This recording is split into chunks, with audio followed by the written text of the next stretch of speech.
Good afternoon. It's Tuesday, April 18th. Senate Institutions here. We got a busy day as customary. As a Tuesday, I'd just like to go around and announce the committee, and starting over here on my left. Senator Grant Isle, District.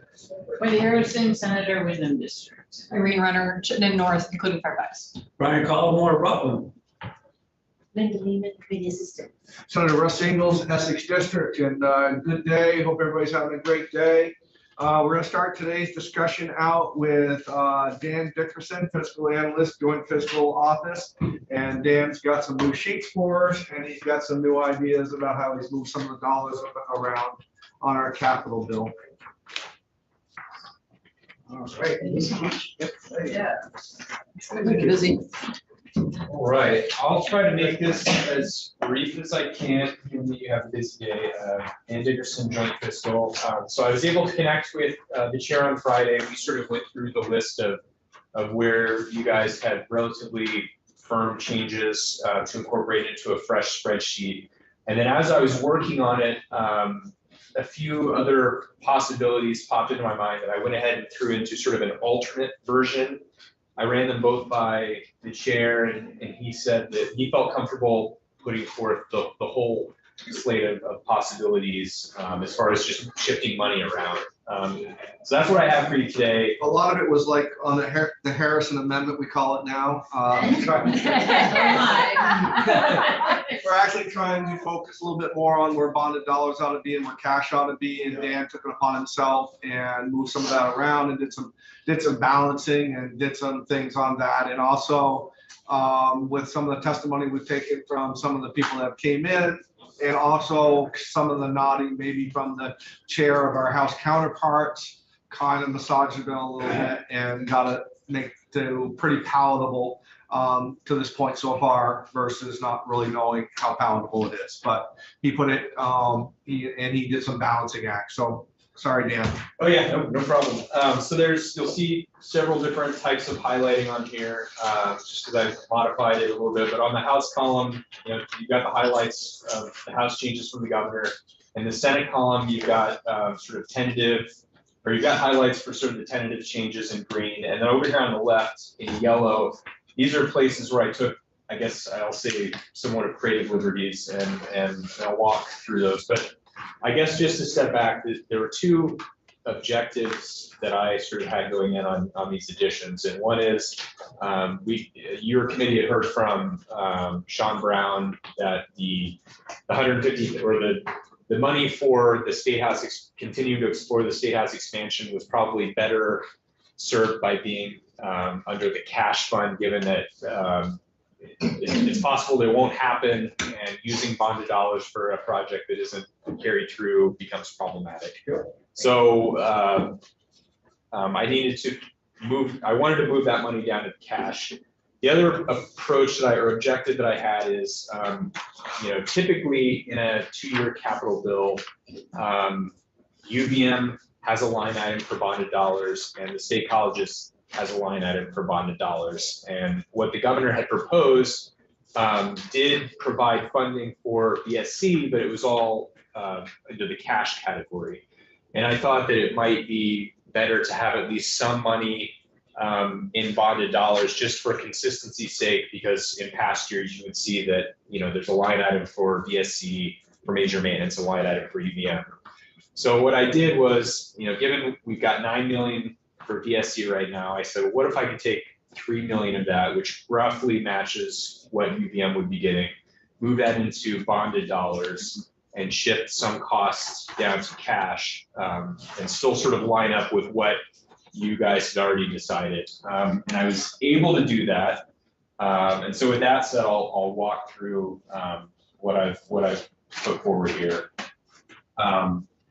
So on line 5, planning reuse contingency, I've, for both 24-25, I've taken 75,000 for each year from bonded, and I've moved that down to cash. And that is to sort of sync up with moving the VSC money up.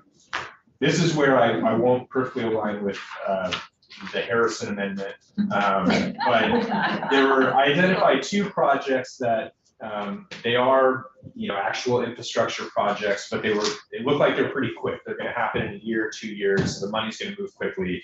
And they added up to 2.7 million. So one is the Barry McFarland's re-roof, and the other is the Middlesex Central Services.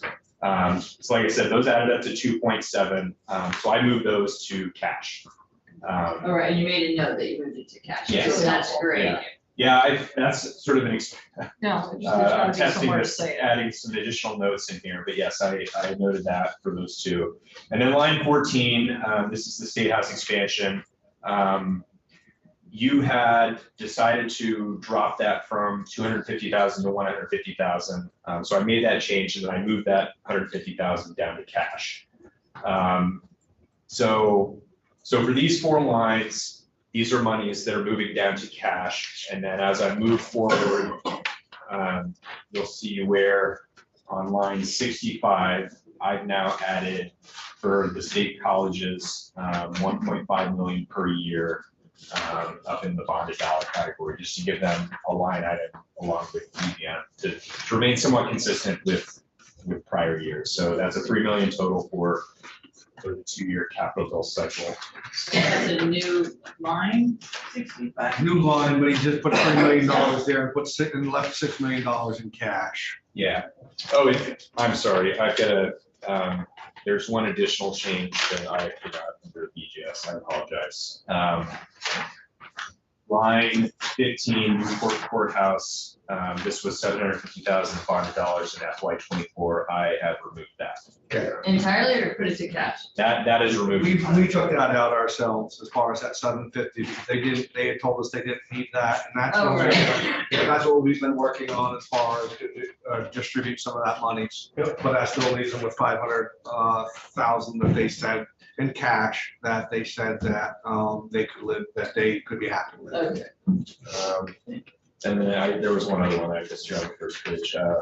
Line 50, this is 50,000 per year for the agricultural fair grant program. Oh, yeah. So that's 100,000 total. Moving for that's new. Moving 50 and 50. Yeah, bonded dollars. Okay. Is everybody? Yeah. We keep up. I have a question about the Okay, Vermont yes. State Colleges, because I'm looking at the original bill, and there were millions of millions in this, what was old section 8 at one point. And it looks like we're just putting a fraction of that towards the colleges, and they really need maintenance. So No, is that happening somewhere else? No, actually, we just moved 3,000 into bonded dollars, and we kept 6,000 in the cash fund, right? Yeah, so the governor had originally requested 10 million for major maintenance, the visioning, and then 2 buildings. The House gave 9 million of that, and that's where you folks remain for now. And I've taken 3 million of that 9 million and moved that to You just bonded, moved it, and then okay. 6 remains in cash. Great, thank you. Okay, moving to line 74 on the second page. This is where you've added, you tentatively added 200,000 back to Fish and Wildlife for their general projects.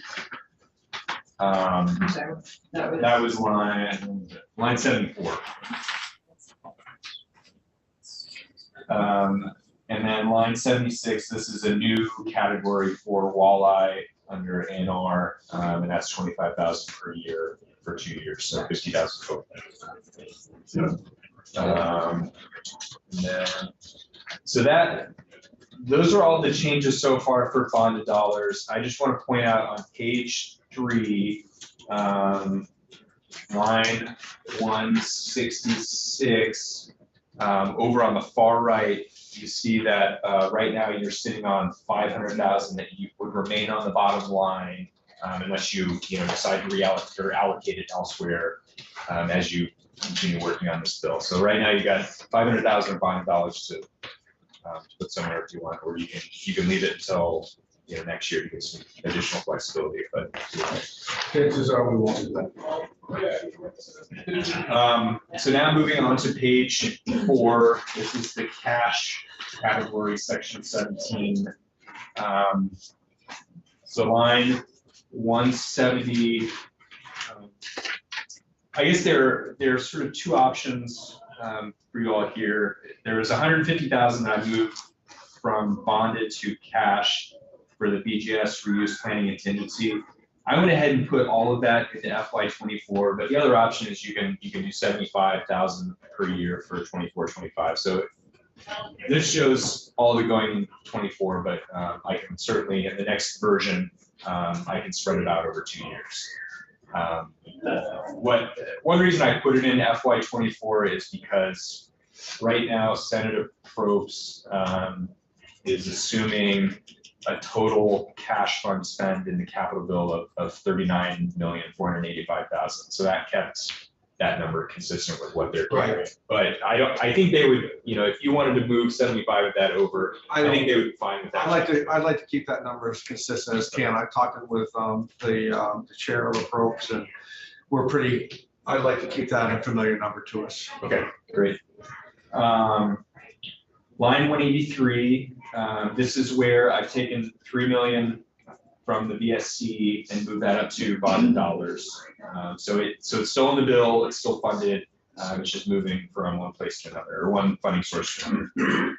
Line 184, I've nudged up the IIJ match based on A&R testimony saying that based on what they're getting from the feds, they need an additional 100,000 for FY24 match. And that's another thing that Senator Probst is aware of, so they're carrying that additional 100,000. And then lines 193 through 195, this is where I've moved the bonded dollars, or the funding from bonded dollars to cash for these three line items.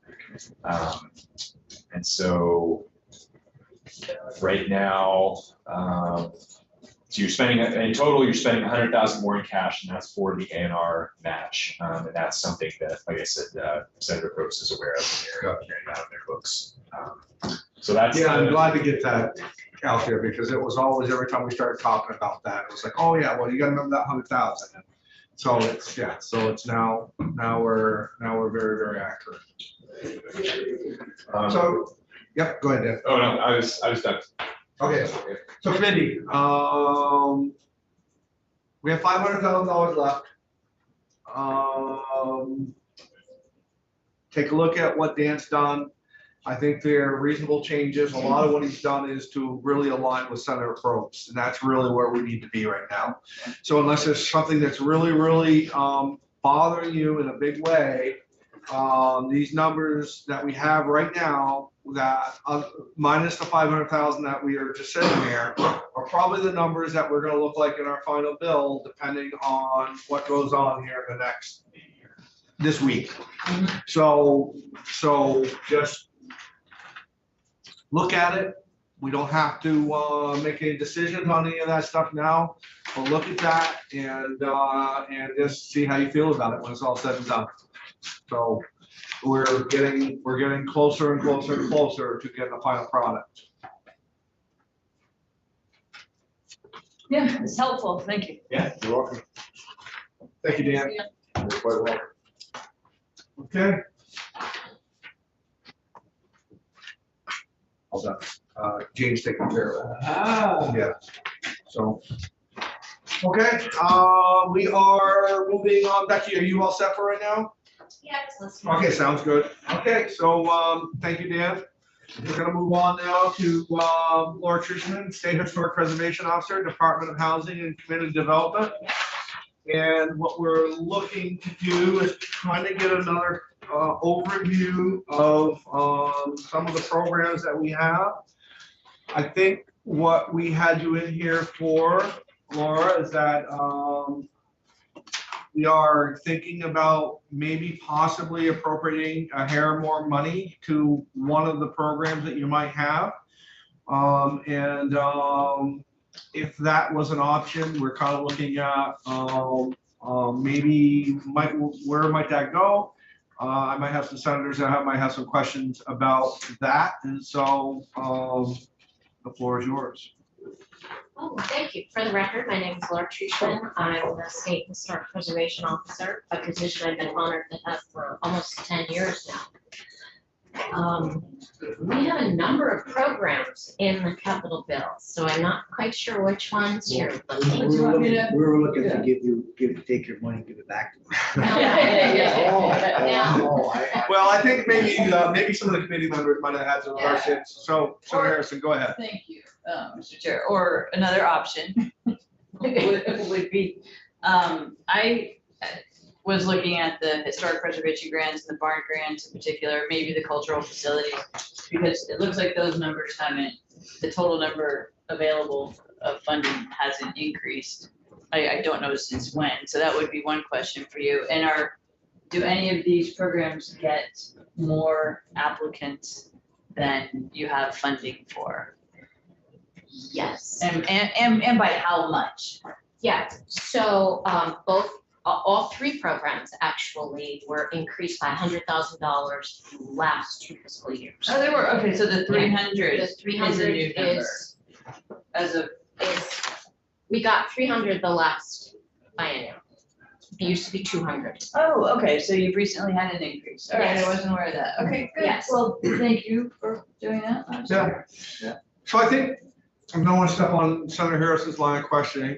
But if we all of a sudden had $100,000 that we wanted to appropriate someplace, and you got to pick it, where would you put it?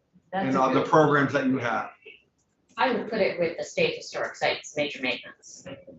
But to follow up on your question, the historic preservation grants, for example, even with this increase and a capture of $70,000, recapture, Mhm. because COVID delayed construction and material costs went up so high that some people, we were able to recapture the money and then they reapplied, and we've been processing. Even with this increase, we had 38 applications for historic preservation, and we were only able to award 20 of those.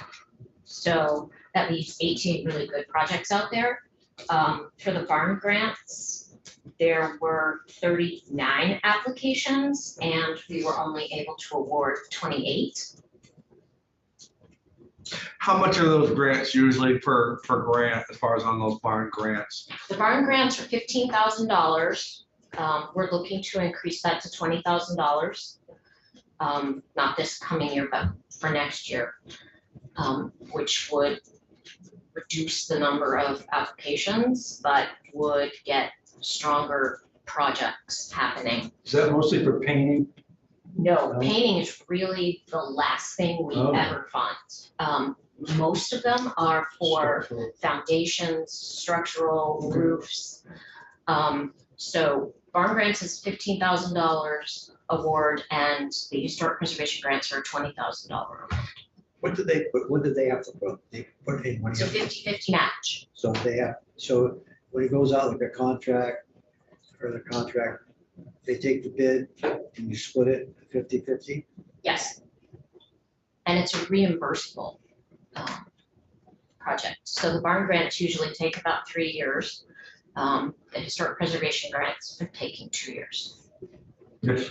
Thank you, Mr. Chair. How many of these are sort of retreads? Like if 10 of these people didn't get a barn grant last year, are you gonna see all 10 of them this year? I mean, do you tend to see that repeat business until they land their lucky grant? Is that what happens? Or do Yes. you see a lot of new? No, we've not seen a lot of new people. Okay, so Um, persistence pays. It's consistent. We also are very familiar with them because they're coming to us with other sorts of funding, HUD or ARPA or something. Okay, So so we're they're very putting it together. familiar, and we're working with them very closely to make sure they get the best bang for their buck. And we also have a very intense training program that we run with the Arts Council as well to train for their cultural grants, There's lots of help. so that we can train them exactly how to fill out these applications. And we've made it very accessible. You do not have to apply only online. You can send it in handwritten, you can deliver it. We want to make it accessible. It's great. So, and I hear you, so I'm just gonna kind of talk out loud, think out loud for a little bit. I want to kind of talk to the committee a little bit out loud. So you heard Laura's preference that she'd like $100,000. I mean, if she could wave the wand, she'd put the $100,000 in major maintenance. I also look at the opportunities a lot like the line of questioning that you two were both going on, Senator Harris and Senator Renner, about the public's chance to access money when they have opportunity. And as well as I appreciate Laura's request that she put in 100,000, I also think of what we're here to do, which is to help more Vermonters if we can. And so my preference would be, but I'm going to defer to the committee. My preference would be to help as many Vermonters as we can with grants out there that might not have made the cut this year, but or maybe they wouldn't make it next year, but maybe. So I want to help as many grant applicants as we can to get out there and show them that Vermont cares. That's my thought process. And so do we want to talk about more of these grants on some of these other programs on to get the lay of the land on how they work? We know the barn preservation grants are 20,000 and they got to match 20,000. Do we want to talk about some of the other grant programs and how they work? Or what would the committee like? Yeah, I'd like to get a little bit more information on the grant programs. Okay. And Less questions. yeah, and another rationale, because my inclination is to do maintenance, right? Because you want to do maintenance, and maintenance is critical. But on the other hand, when we're doing the grants, because they're matching grants, we get more total money spent on historic preservation. So Right. that there's a value to that. You're taking from different pockets of mine, right? My favorite shoes and, Right. right? Like, Right. because they're Mhm. all income producing to Vermont and they're all great generators for marketing and visitors, and Right, these are iconic buildings. And just, yeah, and along that line of questioning and how I kind of preferenced when we first started, I think that we have an opportunity to affect more Vermonters if we choose wisely about where these grants can go and how they can affect. yes. I think they can affect more Vermonters, Right. if we do this in a way. And a wider geography Yes. too, although Wait, sites. Right, in a, They'll be divided up. That's what I was thinking. Absolutely. 50-50. Yeah. Yeah. Right, well, Right you now. do the three, right, historic, Yeah. smart, and cultural. No, we do You the just do the historic and the barn. preservation and the barn, and the Okay. Vermont Arts Council does the cultural facilities. So the historic preservation, what are the limits in that grant? Historic preservation is for municipally owned and nonprofit owned. Okay, Those are your town halls, town meetings, and churches, schools. Then the barns are for agricultural property owners. As long as it's a rural property, it cannot be an in-town barn, right, like a carriage barn. right. And the grants on the barn was 20, 15, 15, but you want to move it to 20. I want to move it to 20. And what about the other one? That was It's already 20. Yeah, that's what I was wondering too, okay. So if you move it to 20, more than 100,000. Right, you have 30, you have 28 grants, 28 times. Yeah. Just go. Yeah, It's a little more than, Right, But we we'll just go with, get right. fewer ones. You spend what you got.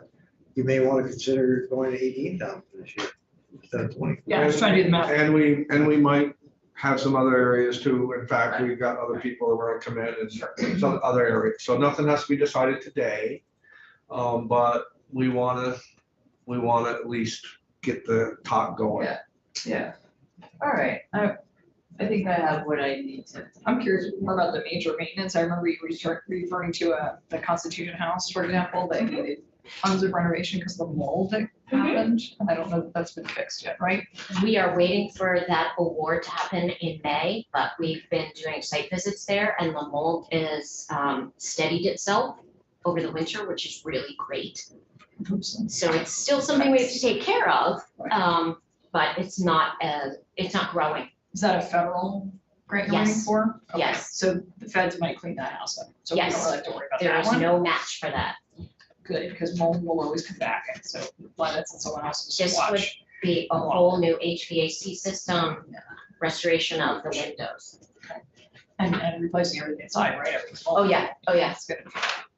Hazmat, it's like, but okay. yes. All right, glad we're not having to deal with that. Thank you. Any more questions for Laura? I'm good.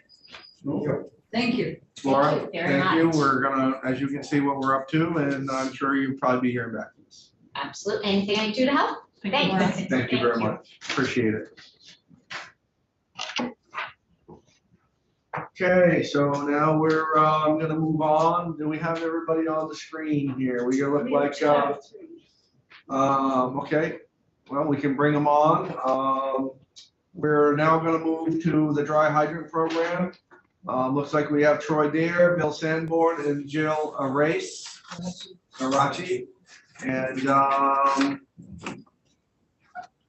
And we're just, hi folks, how are you? We got one more that's coming on, so we can wait for them if you'd like. We're a little bit early. Mike DeRocha said that he couldn't join us, and I never heard back from Bill Sanborn, so I believe, Okay, so we have, you think we have who we have then? yeah, yes. Okay, I guess the reason why we wanted to bring you back in here today is we're getting down towards the last part of the, our capital bill, and the House has increased you to, another 100,000 from the 200,000 up to 300,000. And the question was asked, is that monies that you think you can expend in the next biennium? Jill, go ahead. You can answer Sure. that Hi, question. everyone. I'm Jill Arachi, the Executive Director of the Vermont Association of Conservation Districts. And we hold the Rural Fire Protection Program, which includes dry hydrants and other rural water supply for fire suppression. So you're suggesting it would be 150 per year for the next 2 years, is that? Yes, yes. Yeah, I'll say yes. Well, is it something that you can comfortably, I mean, so here's our dilemma a little bit. When we were here before, and when we were here the last couple years, we never really got a request from you that you could spend more and you know, obviously do it well within need. And so the House has took it upon themselves to add that money in. We just want to make sure that it's money that's needed, and it's money that you have a need for versus that you really have to go out and find a need for. And go ahead. Thanks, Did you ask the House for 50,000 more? We did not. We did suggest that next year we might be coming back and asking for more. So I guess my question is, so you were comfortable with 100, not that you could spend more, but they just chose to put it there, extra 50? That's what it sounds like. Yeah. That's nice of them. No, it's just that we're trying to stretch. the Yes, money. that's right. Yes, we can. Yes, We're trying to hit we as said many Vermonters as we 100,000. can. We're trying to hit as many Vermonters as we can. As you guys know, $50,000 here, $50,000 there, and the next thing you know, you got your full budget. And we just want to make sure that you know, if we can help somebody else that's never been in need, and to do that. And so that's kind of why we brought you back in. Yes. Just to be sure that should that money stay where it's at, that you could comfortably, without, you know, really expanding yourself, that you could find a need for it. So the number that we were thinking of requesting for next year was 125,000. Just to be honest, we've had a couple of years with 125. I did bring some statistics in about what we've spent in state funds over the last few years. So we did see a dip during COVID and then a catch up. So just for example, in 2020, it was 94,000.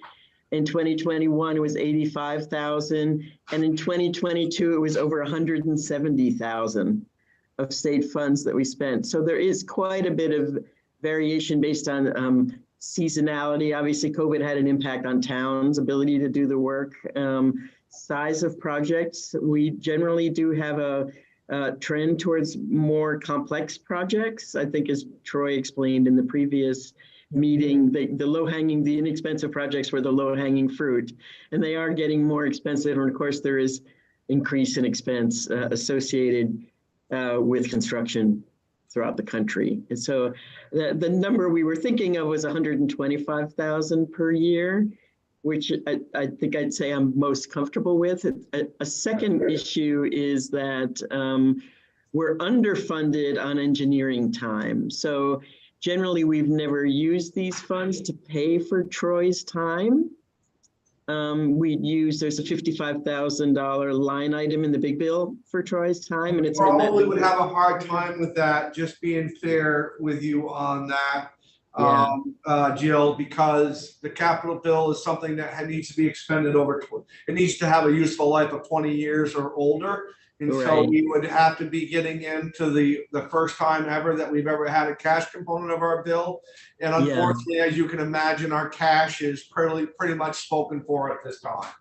But, yeah, just but, letting you know. but no, and you have made it aware, and the committee, I see the committee's making note of that as well. So, yes, go ahead, Brian. So Jill, as you well know, Senator Renner and I are on the Senate Ag Committee, and we've seen you testify in front of us on that side. Is there anything that intersects with the Capitol bill in terms of the conservation districts apart from the dry hydrant program? That is a great question. Thank you for asking that question. There's 98,000 in the 1 million that came across from the House. There's 98,000 in equipment and capital eligible expenses.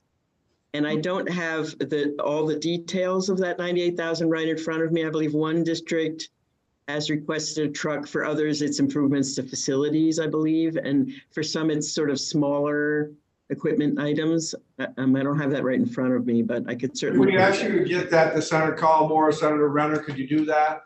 Absolutely.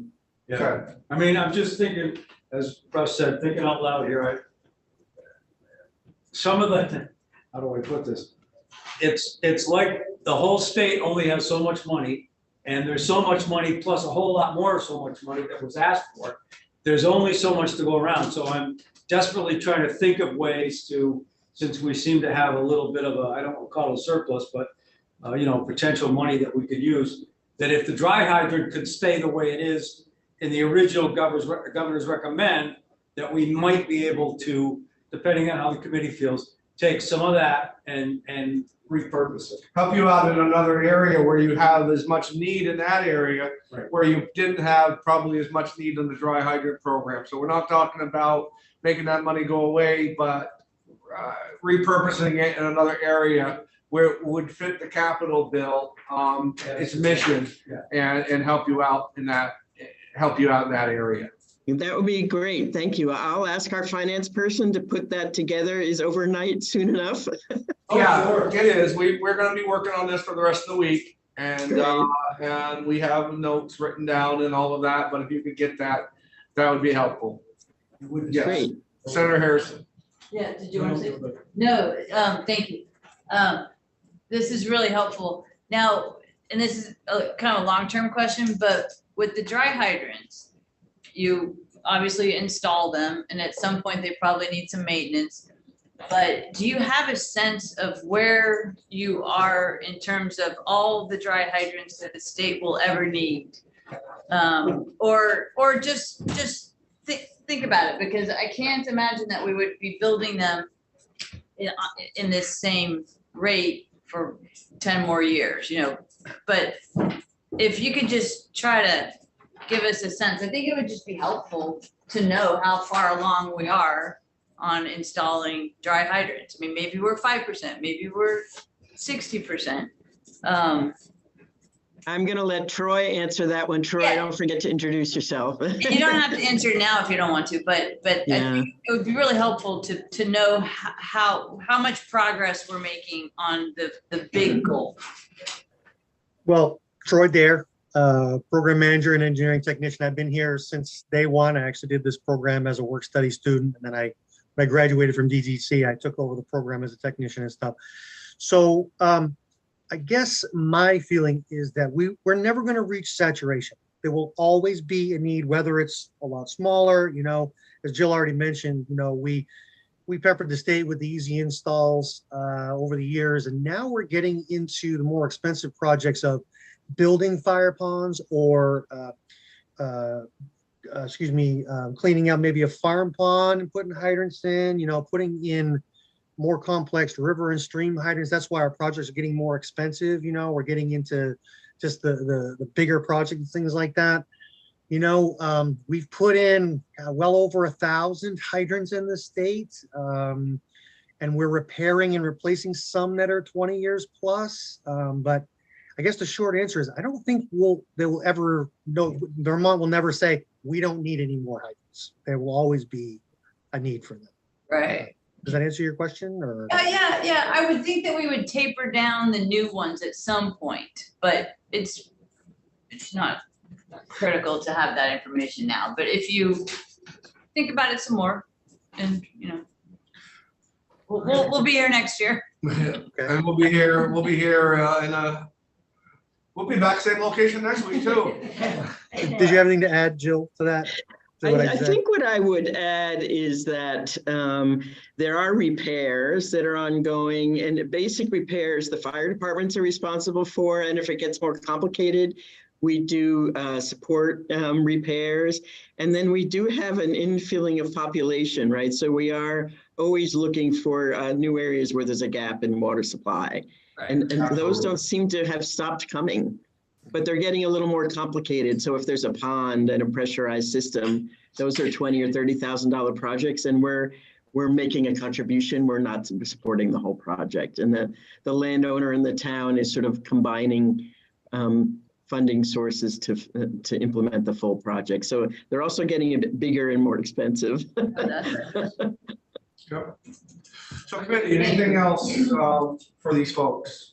Well, we want to thank you for coming in. You're going to get back with Senator Renner or Senator Collmore, and we'll be talking again. Great, thank you very much. Thank you. Thank you very much. for coming in. We appreciate you very much. No problem, thank you. Bye-bye.